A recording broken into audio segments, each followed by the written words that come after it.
Mari kita bersatu dalam doa sebelum kita mulai pagi hari. Bapa di surga, kami sangat bersyukur atas kebersamaan kami bisa punya pada pagi hari ini. Sebuah sukacita ketika kami bisa bersatu hati, bisa datang memuji memuliakan nama Engkau, dan bisa bersama-sama kita kembali mendengarkan apa yang Kau ingin katakan lewat firman Engkau. Terima kasih Bapa, karena firman Engkau membantu kami untuk bisa mengerti hal-hal yang setiap kali kami baca ada hal yang baru yang kami bisa perhatikan Bapa. Sertai hamba-Mu pada pagi hari ini, biarlah firman yang dibagikan bisa membantu menyentuh setiap hati di sini termasuk hamba pribadi. Biar roh Engkau saja yang menuntun perkataan hamba-Mu. Biarlah firman saja menjadi hal-hal yang membantu kita. Sekali lagi Bapak, terima kasih untuk kesempatan ini. Dalam nama Yesus syukur. Amin. Senang sekali lagi kita di dalam bulan ini, kita bukan hanya animonya Natal ya, tetapi sebagai satu jemaat kita memilih tema yaitu adalah Eyes on Jesus. Yang dimana kita percaya, kita sama-sama kepingin mengembalikan pandangan kita kembali kepada Tuhan. Nah tentu kita semua tahu bahwa ayat itu diambil dari Ibrani 12 ya, ayat yang kedua. Ya jangan pernah lupa ini kenapa diulang supaya kita ngerti yang menjadi fokusnya apa. Dan kita membaca kembali buku Ibrani bersama-sama. Nah, saya berharap, saya nggak mau nanya siapa yang udah baca, siapa yang belum ya. Saya berharap kita semua di sini ambil waktu untuk baca itu. Ya karena kadang-kadang menariknya adalah begini. Oh Natal, oke, yang kita buka adalah kelahiran Yesus. Which is itu nggak salah juga. Tapi ingat, yang paling utama yang kita mau rayakan adalah Yesusnya. Maka itu sama-sama sebagai satu jemaat, saya semangat. Di GKDI kita kepikir belajar bersama-sama untuk kita bisa punya mata yang tertuju pada Tuhan Yesus. Nah, saya percaya kita mengerti ya, Pendeta Budi di awal bulan ya udah mengatakan sini tentang latar belakang sedikit, saya nggak akan singgung ini, tapi kita tahu bahwa sampai hari ini pun orang memprediksi siapa nggak ada yang tahu ya, tapi dipercayakan beberapa, tapi diketahui bahwa dia ini adalah orang-orang yang sangat paham tentang tradisi Yahudi dan juga dekat dengan rasul-rasul. Nah tujuannya ditulis itu tahun 66 sampai 68, saya katakan itu kenapa diprediksi itu, karena tahun 70 bait Allah itu dihancurkan, berarti masih ada prakteknya pada waktu itu. Lalu sekali lagi tujukannya kepada orang Yahudi yang sudah menjadi pengikut Yesus. Nah, kenapa dituliskan konteksnya ini? Karena terus terang mereka sedang mengalami penganiayaan yang besar. Dan penganiayaan yang terjadi bukan hanya dari satu sisi yaitu orang Romawi. Tetapi kalau kita ketahui komunitas Yahudi itu sangat kuat. Ya, kalau saya bandingkan komunitas Yahudi mirip-mirip sama orang Manado, orang Batak ya, sama orang Cina ya. Ketemu keluarga itu kuat banget ketemunya, jelas ya. Jadi kalau kita lihat ketika mereka jadi murid dan mereka hidup benar di hadapan Tuhan, tentu yang paling terpengaruh adalah lingkar dalam mereka.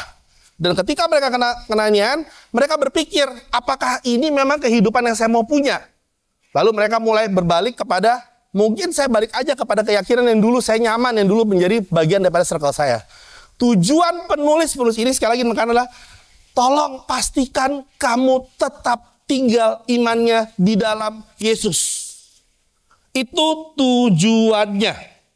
Nah pertanyaannya adalah hubungannya dengan kita hari ini adalah apa? Semakin lama kita menjadi murid, tentu kita melewati banyak hal. Betul? Ada hal yang membuat kita bahagia, ada hal yang membuat kita beban. Ada hal yang membuat kita bisa tertawa, ada hal yang membuat kita bisa menangis. Ada hal yang membuat kita semakin yakin imannya pada Tuhan. Ada juga hal yang membuat kita mempertanyakan imannya sama Tuhan. Dan saya belajar semakin lebih lama, seringkali yang terjadi adalah banyak hal yang membuat kita mempertanyakan kembali iman kita kepada Tuhan. Nah itulah tujuannya sangat bagus untuk kita baca ulang dan diingatkan kembali kenapa hari ini kita ikut Yesus dalam kehidupan kita. Dan bukan hanya animo Natalnya, tapi animo Yesusnya. Nah, pembagiannya seperti kita tahu bahwa minggu pertama Pendeta Budi ada bicara tentang kehidupan yang membuat mata kita tertuju pada Tuhan. Maka itu banyak dibahasnya pasal 1 sampai pasal 4 kalau nggak salah waktu itu. Nah 2 minggu lalu saya tahu Pendeta Rico ya berkhotbah yang merupakan bagian daripada 4 sampai 7. Yaitu dia bicara tentang sikap yang perlu kita punyai agar kita bisa matanya tertuju pada Tuhan.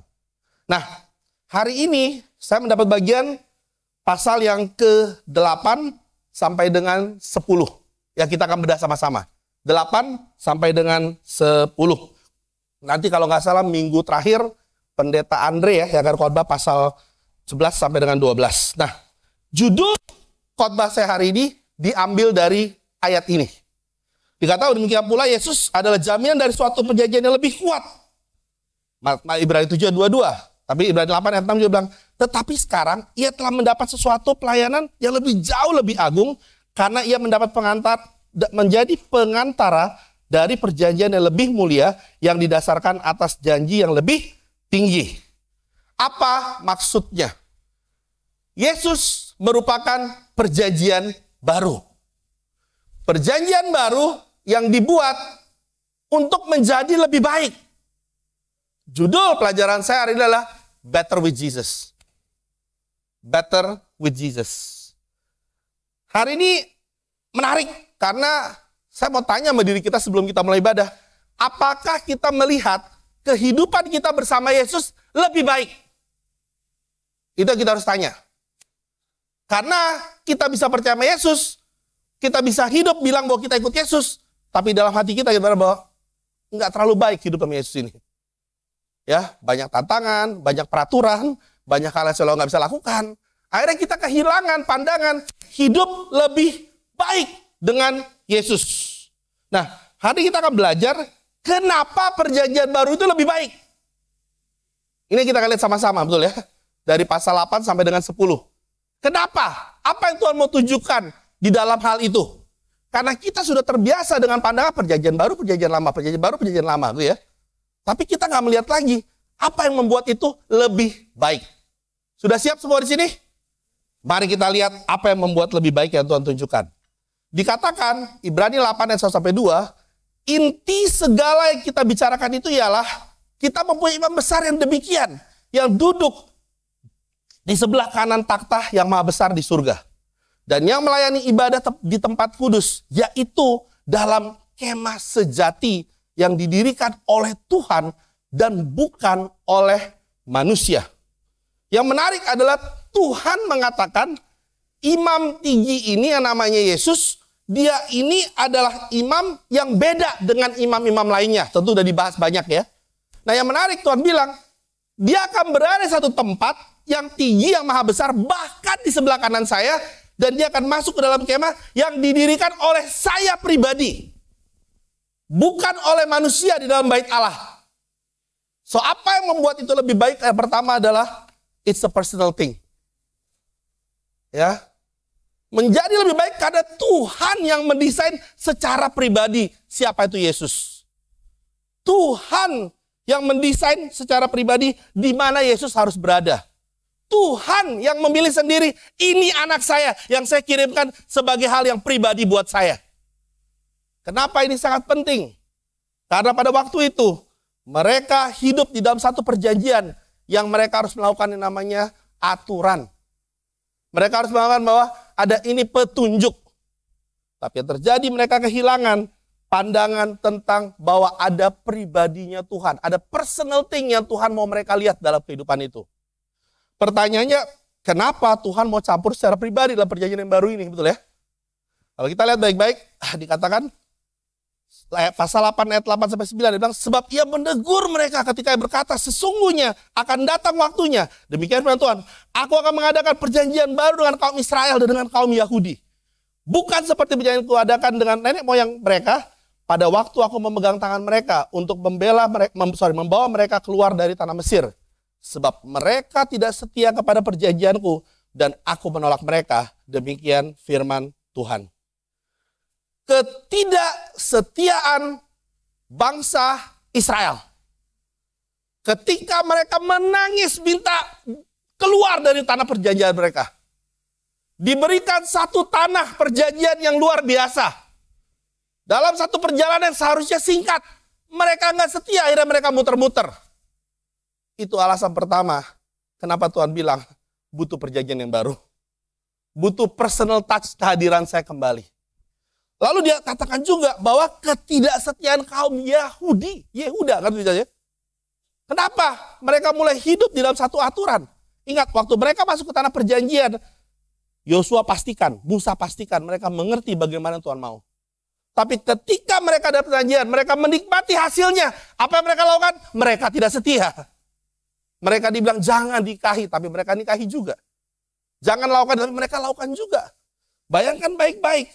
Perjanjian yang begitu sakral untuk menuntun mereka kepada satu janji yang luar biasa, mereka tidak setia setelah mereka mendapatkannya. Jadi akhirnya kebenaran daripada perjanjian itu, Tuhan bilang saya harus ubahkan.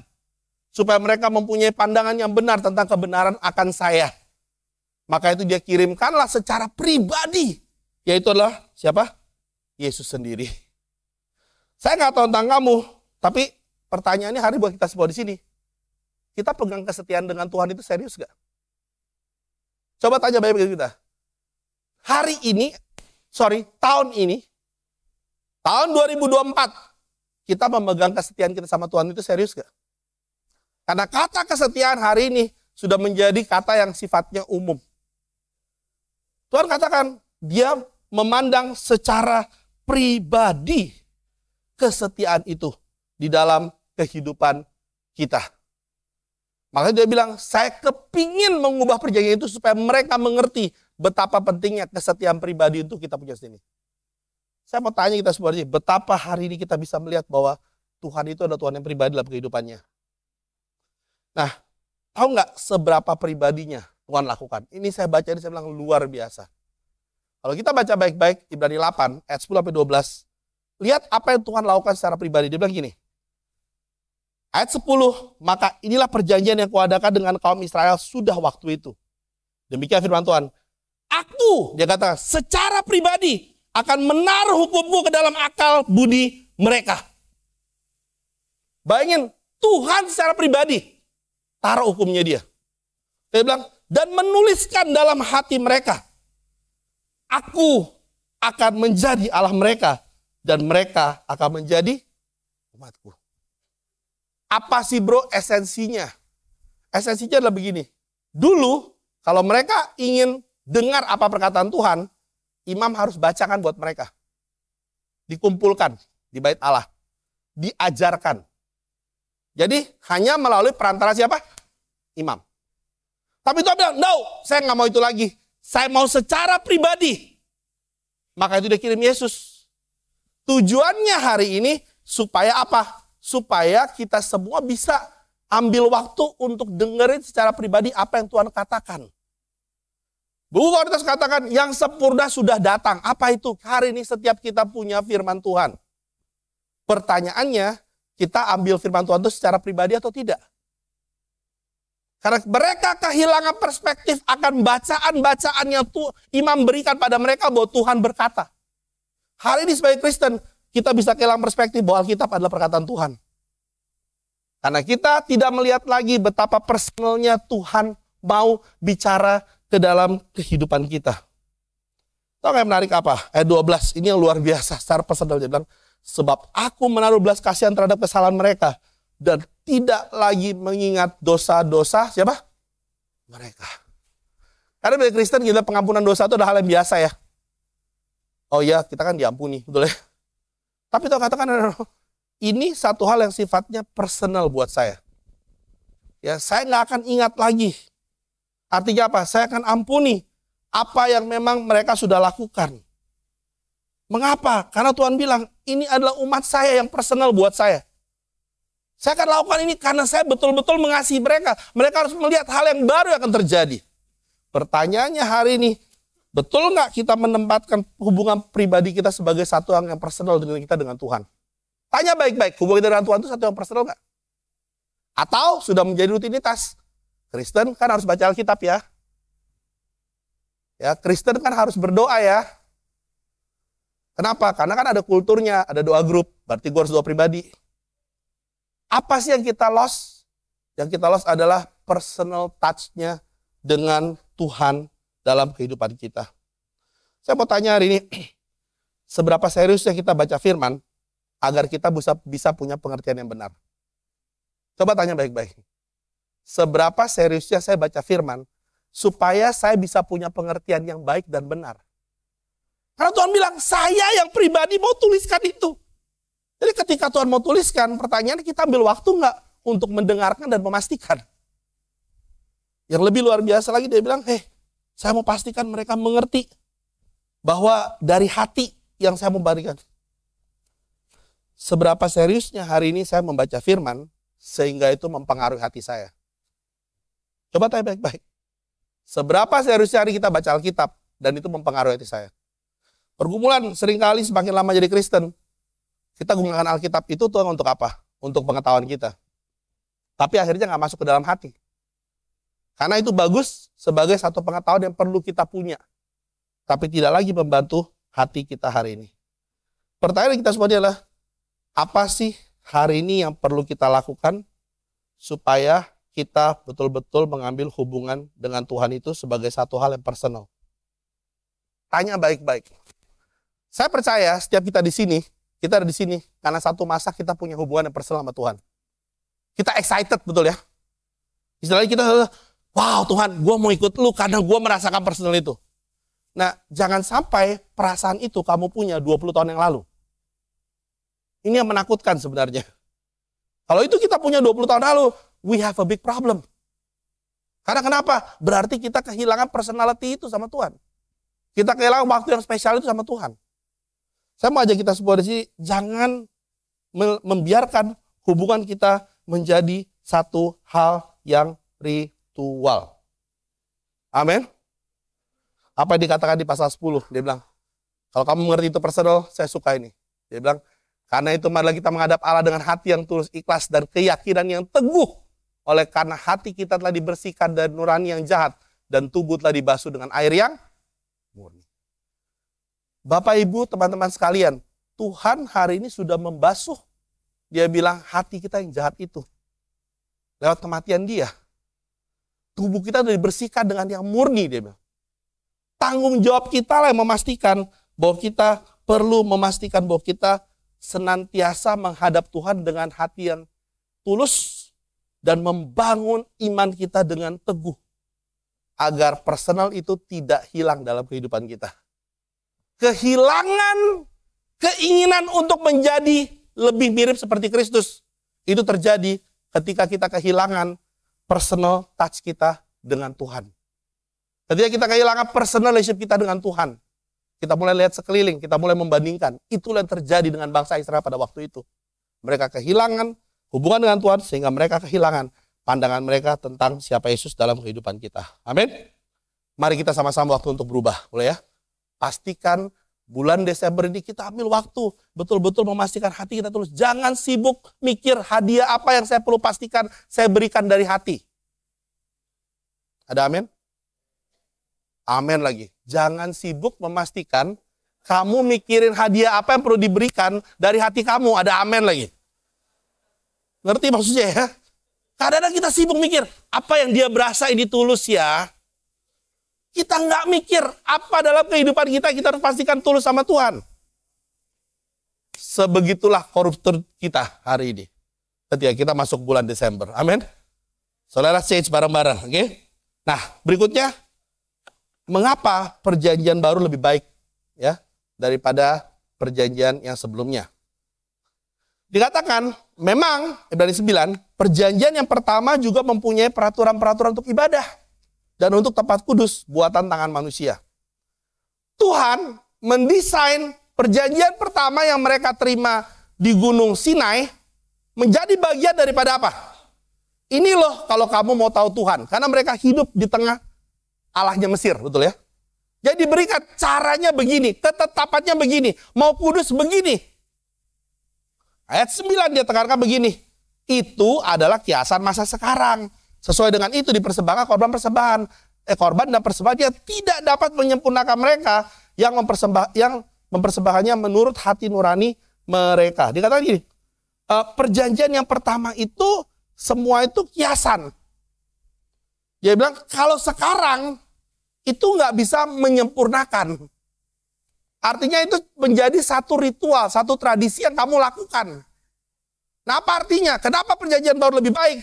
Dengan Yesus dia bilang, karena ada power. Perjanjian yang pertama itu dia bilang powerless. Nggak bisa menyempurnakan kamu. Nggak bisa mengubahkan kamu. Nah, kita lihat baik-baik. Apa sih yang membuat perjanjian yang kedua ini lebih baik dengan Yesus? Dikatakan ayat 11-12. Tetapi Kristus telah datang sebagai imam besar untuk hal-hal yang baik yang akan datang. Ia telah melintasi kemah yang lebih besar dan lebih sempurna yang bukan dibuat tangan manusia. Artinya tidak termasuk ciptaan ini. Ayat 12, ia telah masuk satu kali untuk selamanya ke dalam tempat yang kudus. Bukan dengan membawa darah domba dan darah anak lembu, tetapi dengan membawa darahnya sendiri. Dan dengan itu ia telah mendapat kelepasan yang kekal. Saya nggak tahu kamu baca ini, saya lihat ini merupakan satu reminder besar buat orang Ibrani pada waktu itu. Jangan pernah lupa persembahan yang kamu lakukan dengan hewan, dengan korban bakaran yang begitu rumit, dia bilang. Ingat ya, Pak Franky pernah korbankan itu waktu imamat ya. Rumit, dia bilang. Begitu sulit. Saya buat itu mudah dan saya buat itu lebih powerful. Saya kirim anak saya namanya Yesus. Cuma berapa kali? Satu kali aja. Powerful nggak itu? Sangat powerful. Sangat powerful. Kenapa? Karena kuasanya darahnya itu begitu luar biasa. Tapi yang menarik dengan bangsa Ibrani, Yahudi yang sudah jadi murid, mereka mikir, kayaknya lebih enak ya lakukan tradisi-tradisi dulu ya. Dibuat mudah dengan satu hal yang powerful, tapi dia nyari jalan yang sulit, yang tidak ada powernya. Yang mereka lupa adalah perjanjian yang baru. Tuhan libatkan sesuatu kekuatan yang luar biasa. Nah, kita perhatikan baik-baik. Ayat 14 bilang gini. Betapa lebihnya darah Kristus yang oleh roh yang kekal telah mempersembahkan dirinya sendiri kepada Allah sebagai persembahan yang tak bercacat. Akan menyucikan hati nurani kita dari perbuatan yang sia-sia. Supaya kita dapat beribadah kepada Allah yang hidup, dia bilang. Karena itu, ia adalah pengantar dari suatu perjanjian yang baru. Supaya mereka yang telah terpanggil dapat menerima bagian kekal. Yang dijanjikan sebab ia telah mati untuk menebus pelanggaran-pelanggaran yang telah dilakukan selama perjanjian yang pertama. Dia tekankan lagi apa? Yang buat powerful itu darahnya Yesus, dia bilang. Darah Yesus buat powerful. Dan dia bilang, itu yang bisa menyucikan hati kita, dia bilang. Dari perbuatan yang sia-sia. Apa itu mau tunjukkan? Saya kasih kamu yang lebih mudah dan lebih powerful. Pertanyaannya hari ini buat kita, betulkah darah Yesus, pengorbanan Yesus yang kita ingat setiap minggu perjamuan kudus, itu lebih powerful dalam kehidupan kita sehari-hari hari ini? Itu pertanyaan kita harus tanya loh. Karena seringkali kita ada perjamuan kudus, kita ingat kita berasa bersalah. Kita berasa, iya ya saya berdosa ya yang gak layak ya. Tapi keluar daripada itu, buku Korintus katakan seharusnya tuh beri kita kekuatan. Ada powernya. Seharusnya itu membuat kita kekuatan ketika kita hadapi dosa. Pertanyaannya hari ini, betulkah pengorbanan Yesus, darah Yesus yang sudah membantu kita, itu memberikan kita kekuatan dalam kehidupan kita? Pertanyaan lebih lagi, teman-teman. Seberapa percaya sih kita kepada kerja kuasa Tuhan dalam kehidupan kita sehari-hari? Tanya baik-baik. Karena kita bisa pergi ke gereja, kelihatan bersemangat, tapi kita keluar, kita nggak percaya. Bahkan dalam hidup kita sehari-hari, dalam kerjaan kita, di dalam rumah kita, dalam pernikahan kita, dalam sekolah kita, dalam kuliah kita, itu lebih powerful dalam hidup kita. Maka itu banyak orang, dia suka power cut. Tahu power cut? Memotong kekuatan itu, tambahin kekuatan dia. Karena dia pikir itu lebih powerful. Bapak Ibu sekalian, saya mau ngajak kita semua di sini. Mari kita lihat kembali kehidupan rohani kita. Betulkah Tuhan itu lebih powerful dibanding kemampuan diri kita sendiri? Karena terus terang, dosa yang terbesar adalah ketika kita punya pengalaman, kita berasa kita lebih mampu. Dosa yang terbesar adalah ketika kita punya satu kemenangan, kita berasa apa? Oh, gua tahu nih cara hadapinnya. Yang kita lupa, ada Tuhan di balik segala sesuatunya. That's the problem dengan imam-imam. Mereka pikir mereka tahu banyak peraturan. Mereka lupa Tuhan yang membuat aturan itu. Hari sebagai seorang Kristen, tanya diri kita baik-baik. Betulkah hari ini kita bisa melihat kuasa Tuhan dalam kehidupan kita sehari-hari? Oh, kalau punya duit, bisa bro. Berarti ada Tuhan. Itu kan orang gitu kan. Kalau diberkatin dia, amin, haleluya. Kalau gila ada pergumulan, apa yang terjadi? Mana Tuhan? Mulai dia bilang, Eloi, Eloi, lama sabachthani. Yang artinya, Allahku, Allahku, mengapa engkau meninggalkan aku? Udah keluar konteks dia pakai itu. Bapak Yesus yang saya mau mengatakan, baik kita dalam keadaan baik, baik kita dalam keadaan sulit, kuasa Tuhan tetap sama. Amen. Itu yang kita perlu kembalikan dalam kehidupan kita sehari-hari. Hal itu yang terjadi kepada bangsa Yahudi pada saat itu. Tahu nggak kenapa Tuhan lakukan itu? Yang indah dia bilang, sebenarnya Yesus lakukan itu untuk kepentingan kita, bukan untuk kepentingan dia. Kita baca ini ya. Jadi dia mau kasih satu hal yang powerful untuk kepentingan kita. Kadang-kadang kita jatuh ke dalam satu jebakan, oh ikut Tuhan itu ikut aturan. Ya, untuk kepentingan siapa? Kepentingan Tuhan, karena Tuhan mau kita masuk surga. Salah. Tuhan bilang, gue mau buat lu lebih mudah. Tapi jangan lu milih yang lebih sulit. Karena kalau yang lebih sulit, nggak ada powernya. Ini yang saya mau ajak kita semua di sini. Yesus mau tunjukkan sangat penting dalam kehidupan kita untuk menggunakan power itu. Imbas yang terbesar yang paling mengerikan, kalau kita kehilangan pandangan tentang kekuatan Tuhan adalah ini. Mau lihat? Pasal yang ke-10 dia katakan ini. Sebab jika kita dengan sengaja berbuat dosa, sesudah memperoleh pengetahuan tentang kebenaran, maka tidak ada lagi korban untuk penghapusan dosa itu. Tapi yang ada ialah kematian yang mengerikan, akan penghakiman dan api yang dahsyat yang akan menghanguskan semua orang durhaka. Saya baca ini, saya bilang, kenapa tiba-tiba dia ngegas di pasal 10? Oh, saya lihat ternyata kalau orang kehilangan pandangan tentang kerja kuasa Tuhan, yang bisa terpengaruh dalam hidup dia, bukan cuma dia melakukan dengan kekuatan sendiri, dia bisa melakukan dosa dengan sengaja. Saya baca ini, wow. Sebegitu besarnya impact ketika kita kehilangan pandangan kuasa Tuhan dalam kehidupan kita. Dia bilang, dengan sengaja. Saya percaya hari ini kalau saya tanya, kau melakukan dosa dengan sengaja? Pasti pada bilang apa? Amin? Oh, nggak ada amin ya, betul ya? Saya pasti nggak bilang amin, gitu ya. Orang nggak bilang enggak. Tapi jujur dalam kesedihan kita percaya Tuhan, kita tahu ini dosa. Tapi boleh nggak sekali aja? Ada perasaan begitu? Boleh nggak situasi ini aja? Tahu nggak sebenarnya apa yang terjadi? Sebenarnya terjadi adalah kita kehilangan pandangan tentang besar kuasa Tuhan bisa mempengaruhi hidup kita. Dan itu dia bilang, ayat yang berikutnya, kalau kita baca 31, ngeri benar kalau jatuh ke dalam tangan Allah yang hidup, dia bilang. It's so scary ketika kita melakukan itu. Jangan main-main terhadap pandangan kita akan kemampuan Tuhan dalam kehidupan kita. Kalau kita nggak pernah tahu impact-nya dalam kehidupan kita akan dengan sengaja melakukan dosa.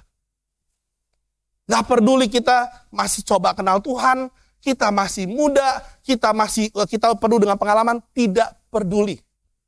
Itulah impact yang bisa terjadi dalam kehidupan kita sehari-hari. Yang menarik adalah pasal 10. Ya. Ayat 23, diberikan caranya. Gimana sih? Dia bilang gini, marilah, apa dia bilang? Kita berpegang teguh pada pengakuan tentang pengharapan kita. Sebab ia yang menjanjikan setia. Ayat 24, padahal kita saling memperhatikan, supaya kita saling mendorong dalam kasih dan dalam pekerjaan baik. Janganlah kita menjauhkan dari pertemuan ibadah kita, seperti yang dibiasakan oleh beberapa orang. Tapi marilah kita saling menasehati dan semakin giat melakukannya menjelang hari Tuhan yang mendekat. Apa yang Tuhan katakan? Tuhan bilang gini, tahu nggak kamu perlu kembalikan keyakinan kamu berpegang teguh pada rencana Tuhan dari firman. Nah, dia kasih tahu caranya.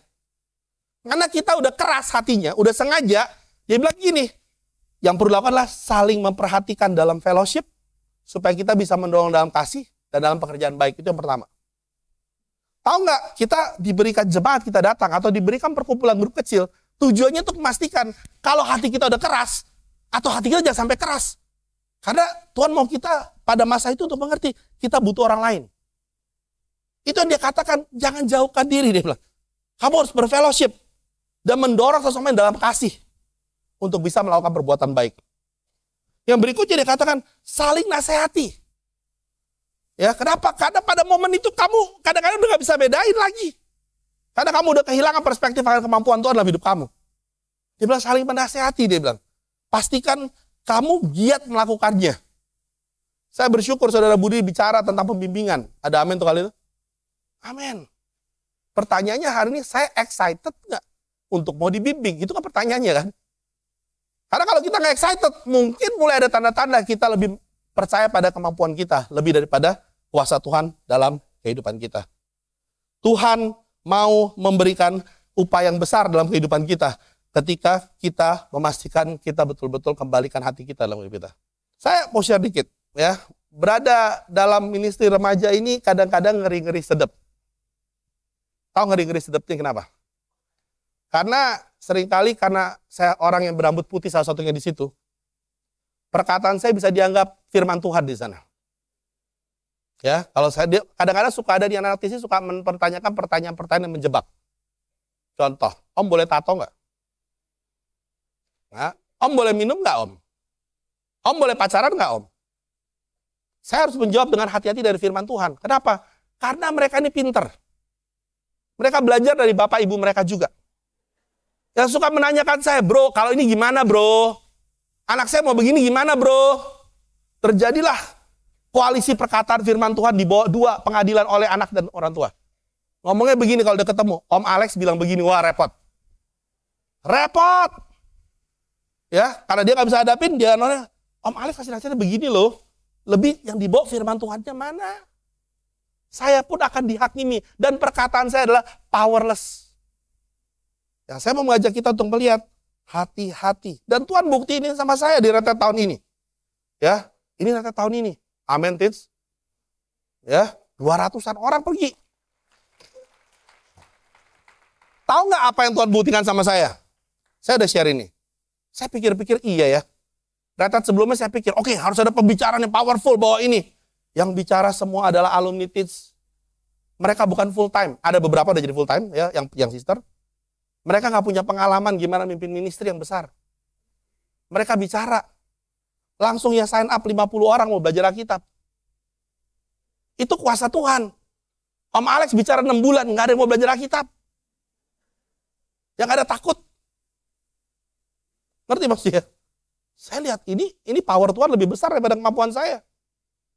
Tapi saya percaya bukan karena keahlian.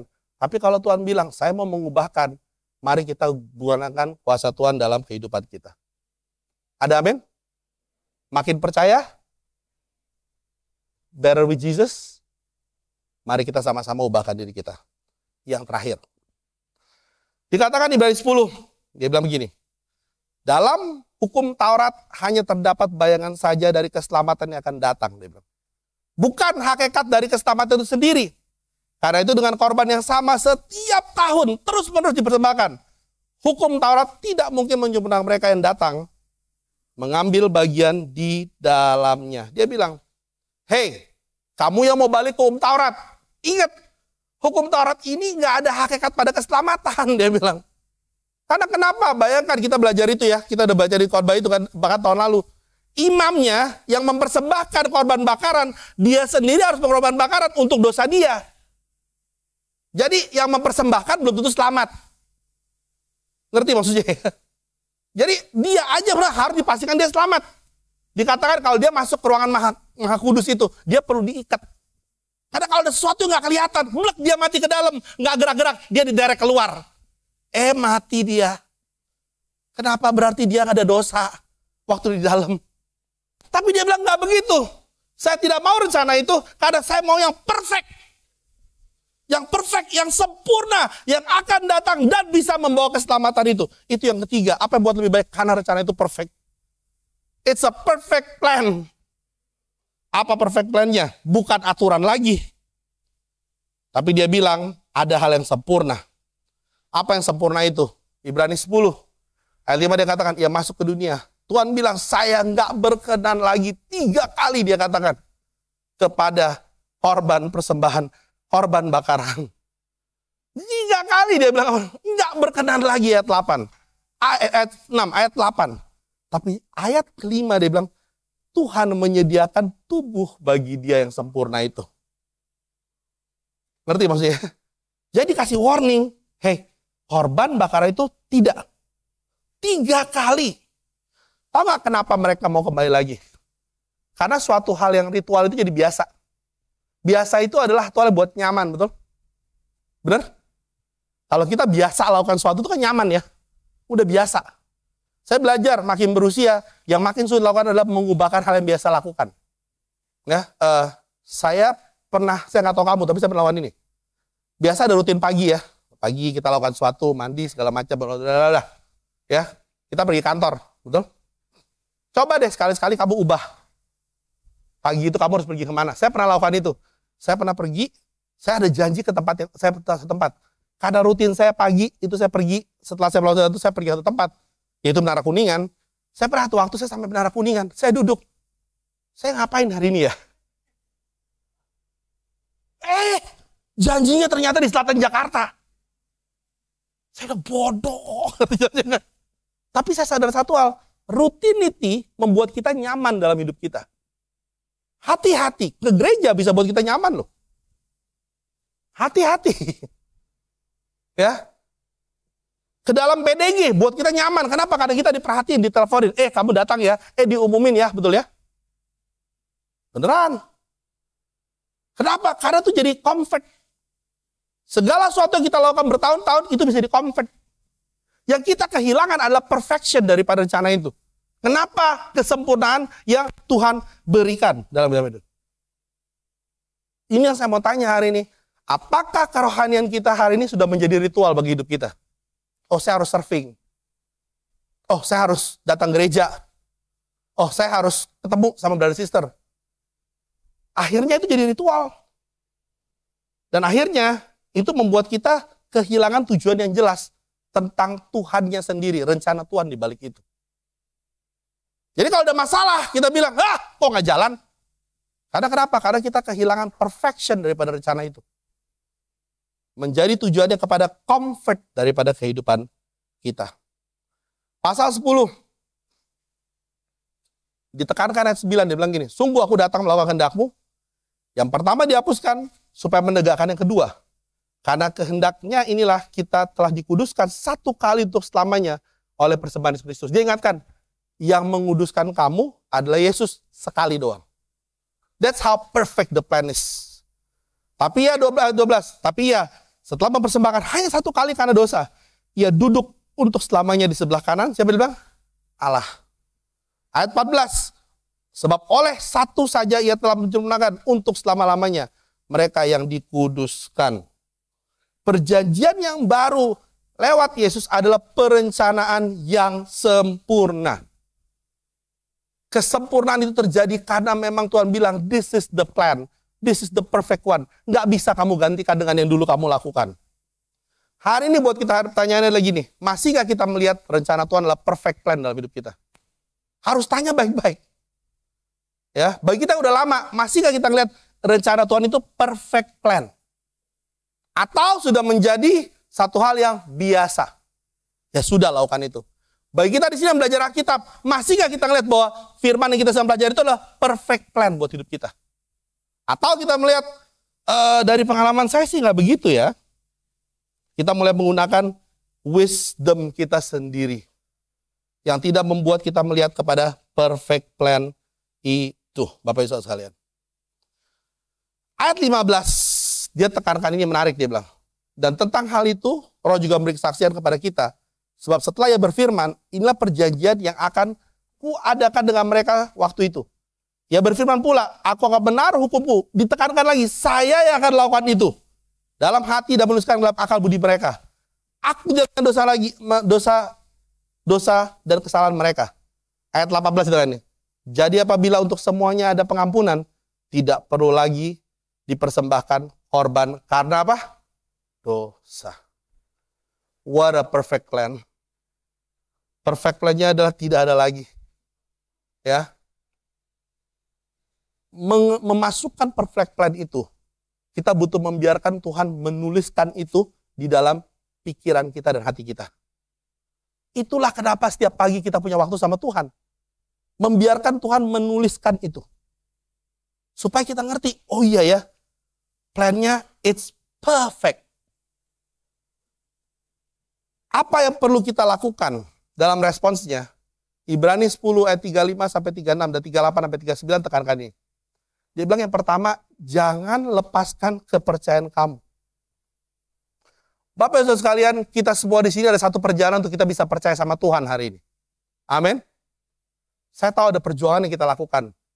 Ada hal yang kita sudah fight untuk tinggalkan dosa kita. Ada hal yang kita tahu kita korbankan untuk kita bisa hidup benar dalam Tuhan.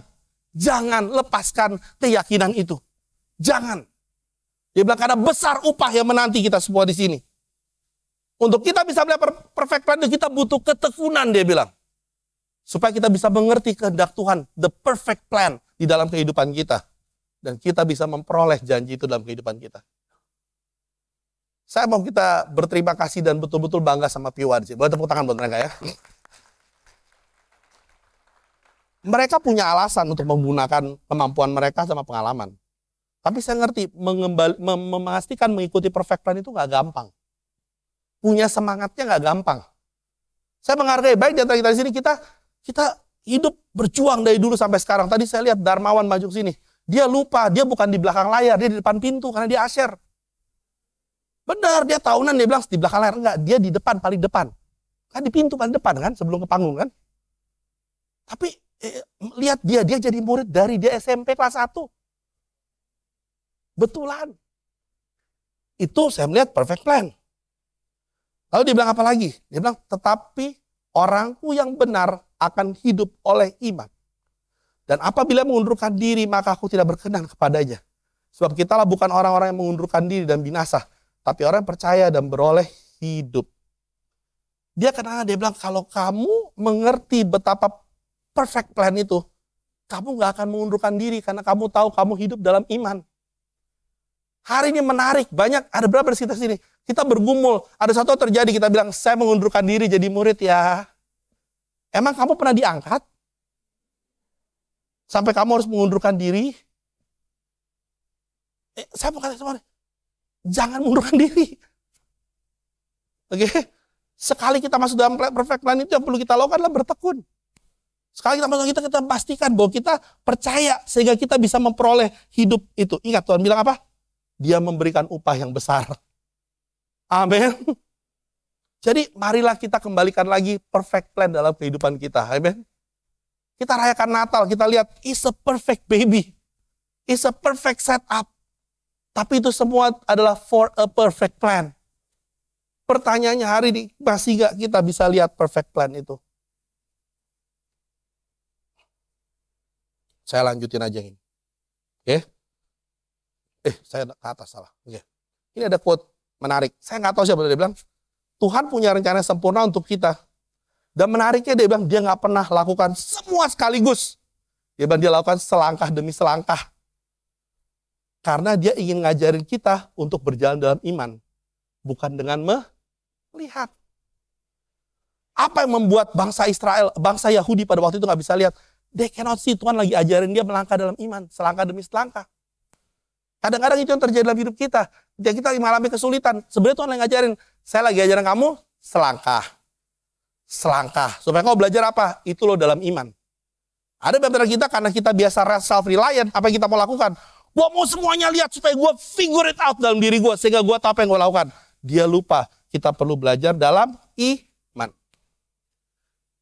Saya terus terang, saya mau confess sedikit, bahwa ketika saya melihat banyak ya, yang terus terang Tuhan lakukan dalam hidup saya. Seringkali buat saya pertanyakan lagi nih, God, rencana kamu apa sih di ujungnya? Pernah nggak seperti itu? Kita lewatin banyak hal ya. Yang kita tanya apa? God, apa sih ujungnya? Pernah gitu kan? Kalau enak sih enak ya ujungnya. Wah, gue looking forward gitu kan. Kalau nggak enak apa? God, apa sih ujungnya? Apakah ada penderitaan lebih besar lagi? Pernah seperti itu? Tapi saya mau katakan yang luar biasa. Saya percaya Tuhan mau kita ngelihat, itulah melangkah dalam iman. Ya, saya mau ngajak kita untuk ngelihat bahwa melangkah dalam iman itu butuh untuk kita bisa melihat ke depan. Saya nggak tahu kita semua di sini. Hari ini secara nasional kita merayakan Hari Ibu. Boleh tepuk tangan buat mama kita semua di sini. Tepuk tangan dong. Ya. Saya percaya tiba-tiba suami mulai peluk istri, ya tiba-tiba kan dia lupa dari pagi ya, oke, tiba-tiba ada ini, tapi secara nasional. Salah satu hasil harga adalah saya ngelihat banyak mama-mama di sini yang sangat beriman. Betulan, ya. Karena saya ngelihat bagaimana kita nggak mudah lihat anak kita ya.